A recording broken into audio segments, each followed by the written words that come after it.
but feel free to start whenever you're ready. Okay. Do you want me to record it on my end as well? I'm not, if you can, it's Sure. up to you. I have it already going, so whatever works. Okay, thanks. All right. Well, first of all, thank you so much for taking the time to talk to me. We are, of course, talking about Royal Crackers, which debuts on Adult Swim Sunday, April 2nd. And then we'll be premiering on HBO Max the next day. So how did y'all get involved with this project? I just auditioned and ended up getting called back, and I got the part. I didn't know these guys before, but I'm super excited to know them now, of course. So, you know, I was a newbie to this whole group, and man, did I get the right group? Yeah, I got very lucky.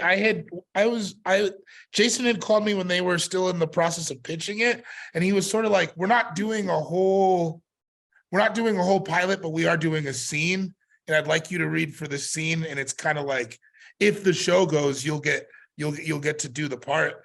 And this is before even pandemic, and I was like, hey, sure, man, that sounds cool. And you don't think about it, and then 6-8 months later, they're like, oh yeah, you're coming in to record. And I was like, wow, this is amazing. It's been great ever since. Yeah, I got to audition. I didn't know Jason before. He's a real fan, it seems, of the alt comedy scene, Upright Citizens Brigade Theater, where I came from. So it was great to get the job. I knew that I wanted it because I was actually looking forward to auditioning because it was so funny. I thought, whether or not I get it, I get to be funny. And I didn't have to write it, so that's even better. And then it was fun to see like all of my friends show up. The woman who plays my nemesis is my actual best friend, Lennon Parham. So that was really fun. Yeah, and to get to see us do all these really insane things, because he really uses the animated medium like to the nth degree.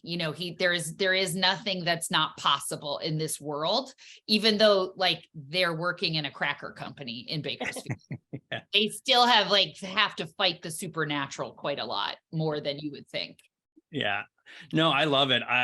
It's like every 10 seconds I laughed, I was like, I'm convinced I'm going to hell, but that's a great benchmark. Yeah, exactly. Very irreverent, I would say. It's kind of a return to when like we could say anything in comedy, and it was cool. Yeah, that's a great point, because it does feel very like old school. When it was funny, because I was thinking back to like when South Park was first going on, and how like taboo and edgy and satirical that was. That certainly reminded me of that. Right. And then at the same time, this show, it's like they're not trying to make any comment about like society. It's just like to be funny and stupid, and like it's just like you could tell that it's like whatever makes Jason and the writers laugh, they're doing. And that's great, because that's where you get that unique voice. It's a really unique voice Jason has. And that's exciting when we get to do it, because, it's like nothing that's ever been on television before. Yep. Yeah, it's like I love it because it feels like a more absurd Succession. That's a great metaphor. Yeah. Metaphor, simile, I don't know.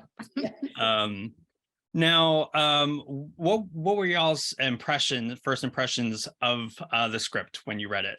I kind of was blown away. One, that they were doing it, because it's like we said, it's outrageous and irreverent. And I just haven't read a script like that in, I don't know, years, maybe ever. I don't know. And it was dense, it was thick. I would get the scripts before recording, and if I didn't get them in time, I would kind of panic a little bit, and I never do that really with animation, because you don't have to memorize it, but I would kind of panic because the context was everything. You're like, what's happening? And so I would be like, do you have the script? Calling my agent, do you have the script yet? Can I read the scripts? And thankful that I only had, of all the people in the show, I have probably the least lines. So for me, at least, I was just laughing along with everybody else reading the script. But yeah, I mean, it was just outrageous and hilarious, and something you're like, I hope I'm part of this, Yeah, I feel the same way. It was just kind of like, if they think they can get this done, sure, man. Yeah, seriously. Like if they think they can get this across the line, I'm totally down with what you're doing.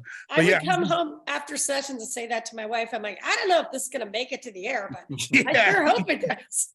Yeah, like you talk to people and you're like, this is kind of, my little brother's been really waiting on it to come out, and like Oh, yeah. tried to explain it to him, and I'm just like, I don't know, man, it's nuts. You just got to see it. It's you're gonna like it though. I think that's the cool thing too. The humor on this, it's kind of timeless and ageless. It doesn't seem like it's for any one group. I think you have a good sense of humor, you'll probably laugh at this. Yeah.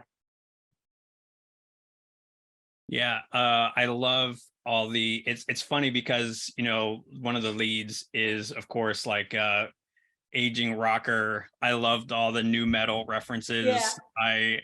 As an elder millennial, I felt a little attacked that I knew all that stuff, but Yeah, you and Jason obviously have a lot in common because that's him in a nutshell. You can rattle off 20 of these bands I've never heard of. I'm like, are these real? I'm like, these are really funny names. He's like, those are all real.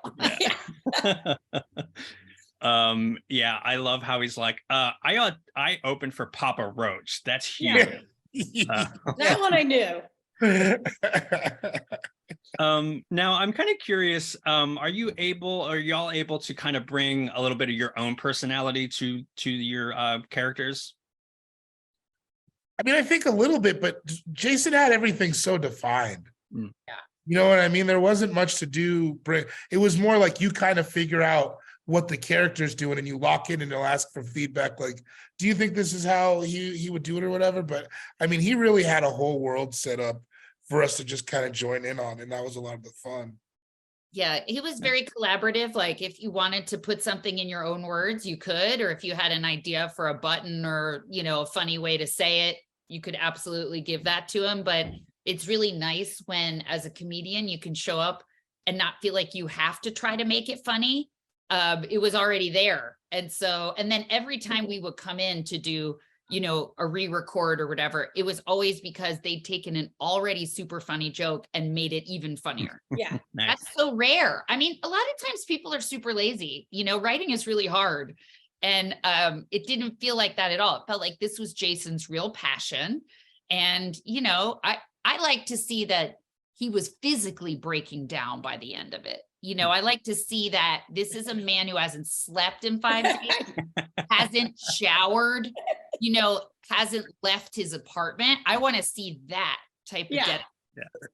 I don't want really, I want we've not him. seen him out of that apartment. We've not seen him. No.